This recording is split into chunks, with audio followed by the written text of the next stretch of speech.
안녕하세요. 제도권 주식 분석입니다. 여러분들이 ETF를 투자하시면서 가장 궁금해하시는 질문 중에 하나가 이 ETF를 과연 일반 계좌에 넣을 것인가 아니면 연금이나 ISA 계좌에 넣을 것인가 거든요. 자, 오늘은 최대한 심플하게 한번 준비를 해봤는데요. 투자를 오래 하면 오래 할수록 결론이 단순해집니다. 왜냐하면 시장이 계속 변하잖아요. 정책도 변하고요. 자, 그래서 그런 정책들에 흔들리지 않기 위해서는 내 기준이 먼저 명확해져야 된다라는 생각입니다. 자, 절세 계좌 대표적으로 연금과 ISA 있거든요. 절세 혜택을 주는 대신에 장기적으로 가져갈 수 있냐라는 것이 핵심입니다. 첫 번째가 오래 넣을 수 있냐라는 거거든요. 두 번째는 올해가 아니라 진짜 오래 넣을 수 있느냐, 그게 연금 계좌인 거고요.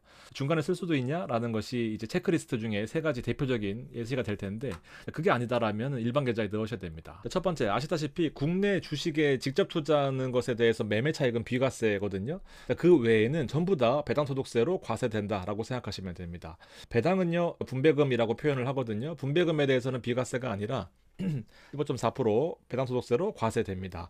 마찬가지로 이 기타 ETF에 대해서도 배당이 나오게 되면 15.4% 과세되거든요. 여러분들이 좋아하시는 커버드콜도 이 파생상품에 해당되어 있습니다. 매매차익에 대해서는 보유기간 과세라는 항목으로 기본적으로 배당소득세 15.4%가 다 과세가 된다라고 생각하시면 돼요. 코덱스 200이나 코덱스 반도체 같은 국내 순수 주식에 해당될 경우에는 비과세거든요. 그러나 레버리지나 인버스 혹은 금연물 혹은 커버드콜이 들어가 있는 미국 투자하는 경우에는 대부분 거의 99.99%로 예외 없이 배당소득세로 과세된다라고 보시면 되죠. 그러면서 15.4%에 대한 내용은요, 여기다가 제가 체크를 해놨거든요. 8,800만 원이 넘어가게 되더라도 보통 소득공제로서 한 2, 3천만 원은 소득공제를 받고 시작하기 때문에 5천만 원 언저리에 있다라고 한다면은 초과되는 부분에 대해서만 24%가 부과가 되는 거니까, 솔직히 말해서 1억 정도가 넘어가지 않는다라고 하면은 큰 차이는 없는데, 이제 1억이 넘어간다라고 한다면은 커버드 콜에서도 국내 옵션 기반으로 한 커버드 콜도 비과세이기 때문에 그 부분도 반드시 체크해 보셔야 된다라는 말씀은 조금 더 깊이 드리고 싶습니다. 자, 여기서 15.4%라는 세율은 1억을 벌면은 1,540만 원을 세금으로 내놔라라는 거기 때문에 우리는 반드시 이 절세에 대해서 고민을 해봐야 된다라는 생각인데요. 첫 번째 일반 계좌, 그리고 두 번째 ISA 계좌, 그리고 세 번째 연금 저축 계좌를 제가 비교를 해놨습니다. 예시를 보면요, 매수가 900만 원이고요, 매도가가 1,080만 원, 비과세가 아니라 세금이 나왔다라고 가정했을 경우에 20% 수익일 경우에 180만 원의 수익금이 발생했고요. 자, 마침 배당도 10%가 나와서 매수가에 대해서 배당금이 90만 원이 나왔다라고 보게 될 경우에는, 자, 일반 계좌 말씀드렸던 것처럼 무조건 과세됩니다. 15.4%가 과세되기 때문에 27만 원의 세금이 나가고요. 자, 90만 원에 대한 세금이 나갑니다. 15.4%의 배당소득세 과세되거든요. 13만 9천 원, 총 40만 원의 세금을 직접 부담하고요. 절세 효과 없습니다. 이렇게 보시고, ISA 계좌 일단 0원입니다. 여러분들의 총 소득 금액에 따라서 200만 원 혹은 400만 원까지 비과세 되기 때문에 말씀드렸던 180만 원에 대해서는 비과세 한도 내에 들어오기 때문에 비과세입니다.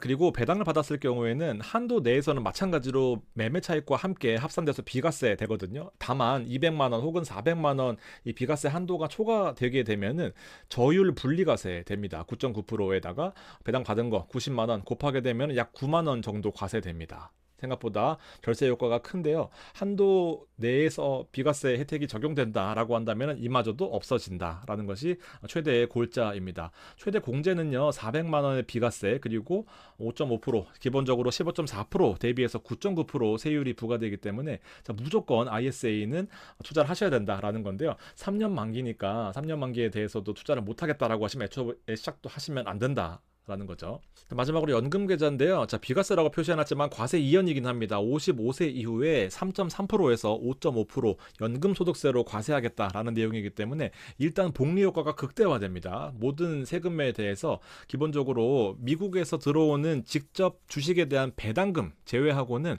자, 대부분 과세 이연된다라고 보시면 됩니다. 미국에서 들어오는 주식에 대한 분배금은 미국에서 원천징수 되고 들어오기 때문에 실제로 절세 효과가 없지만 그 외에 미국 주식에 대한 커버드콜 혹은 기타 매매 차익에 대해서는 전부 다 과세 이연된다라고 보시면 되죠. 총 세금도 그런 배당금 제외하고는 전부 다 과세 이연, 비과세 되거든요. 과세 이연 납입 한도가 연간으로 1,800만 원 존재하기 때문에, 그리고 과세 이연 외에도 세액공제가 있죠. 600만 원 한도 내에서 13.2%냐 16.5%냐의 세율에 따라서 세액공제를 받게 되는데 최대 99만 원까지 오히려 플러스로 얹어주기 때문에, 자, 무한대의 과세 이연이라고 표시를 해놨습니다. 솔직히 메리트가 있는데요. 자, 여기까지 보셨다시피 기본적으로 일반 계좌를 선택할 이유는 전혀 없는데 한 가지 걸리는 게 뭐다? 장기 투자가 가능하다라는 거잖아요. 중간에 장기 투자를 할 수 없을 경우에 중간에 해지를 해야 될 텐데, 자, 혜택은 줄게, 단 해지 시에 페널티가 있다라는 건데, 연금 같은 경우에는 기타 소득세로 페널티가 과세됩니다. 16.5%거든요. 내가 만약에 급여가 높아서 13.2%만 세액공제를 받았는데 기타 소득세는 16.5%니까 그 경우에는 손실을 보게 됩니다. 다만 급여가 아직은 작아서 16.5%의 세액공제를 받았는데 기타 소득세로 16.5%를 추징한다라고 한다면은 사실상 손해 보는 것이 거의 없다라고 봐도 무방합니다. 두 번째는 ISA인데요. 그냥 해지하면 끝납니다. 그냥 아무런 페널티가 없다라고 생각하시면 되죠. 일반 계좌는 말씀드렸던 것처럼 그냥 15.4% 내면은 뭐 아무런 제약 조건이 없는데요. 연금과 ISA를 선택하시고 해지하시더라도 사실은 큰 틀에서 보면은 뭐 손해는 뭐 그렇게 인생을 바꿀 만한 그 정도 수준은 아니다라는 거고, 연금은 심지어 담보 대출까지도 가능합니다. 내 돈을 담보로 대출 받는 거기 때문에 기본적으로 이자가 싼 편이다라고 급할 때 한번 생각해 두시면 좋을 것 같아요. 자, 여러분들, 그럼에도 불구하고 사실 우리 인생을 살다 보면 너무나 많은 변수들이 있기 때문에 당장의 생활비 혹은 당장에 돈 나갈 때가 많아서 연금과 ISA에 대한 페널티가 두려워서, 페널티에 대한 리스크가 두려워서 못하는 경우들이 많거든요. 제가 보기에는요, 연금과 ISA가 없는 것이 더 리스크다라는 생각을 좀 해봅니다. 연금은 월 50만 원 투자하는 거거든요. 600만 원 세액공제 한도를 꽉 채우기 위해서는. 마찬가지로 ISA도 연간으로 2천만 원 3년 만기거든요. 월 160만 원입니다. 연간으로 200만 원 저축을 못하면 나중에 갑자기 200만 원, 300만 원 생기지 않거든요. 오히려 투잡, 쓰리잡을 뛰면서 월 200 정도씩은 저축을 해야 된다라는 생각을 먼저 좀 말씀드리고 싶고요. 그 도구로서 연금과 ISA가 세제 혜택까지 주면서 우리의 삶을 그나마 안정적으로 설계할 수 있게 해준다라는 말씀 좀 드리고 싶습니다. 대표적으로 투자의 첫 단계가 있는데, 첫 번째는 여러분들 아시다시피 기초 지수에 투자하는 겁니다. 소나타에 비교를 해봤는데요. 남들이 다 하는 건데 시장 수익률 정도를 목표 수익률로 정하는 거예요.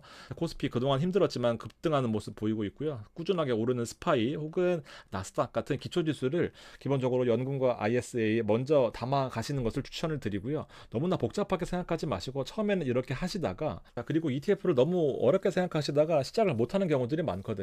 처음부터 벤츠 몰려고 하면은 이게 운전이 어렵습니다만 소나타로 운전을 하다 보면은 이 감이 올 거예요. 그러다 보면은 벤츠를 타면서 스파이보다 더 나은 시장 수익률, 이 목표 수익률이 아니라 그 시장 수익률을 뛰어넘는 ETF에 대해서 또 고민을 하게 되거든요. 자, 그 시기까지 일단 기본적으로 소나타로 운전 연습을 많이 해놓으면 좋겠다라는 거죠. 자, 계좌를 정하는 기준 다시 한번 설명드리면, 올해 넣지 못하더라도 먼저 시작해 보는 것을 추천을 드립니다. 대표적으로 연금과 ISA 계좌에서 소액이라도 꼭 한도 안 채우셔도 되거든요. 자, 그런 식으로 시작을 해보시고 3순위다 라는 결론을 먼저 좀 내드리고 싶습니다. 자, 마지막으로 하나의 선택지만 더 드리겠습니다.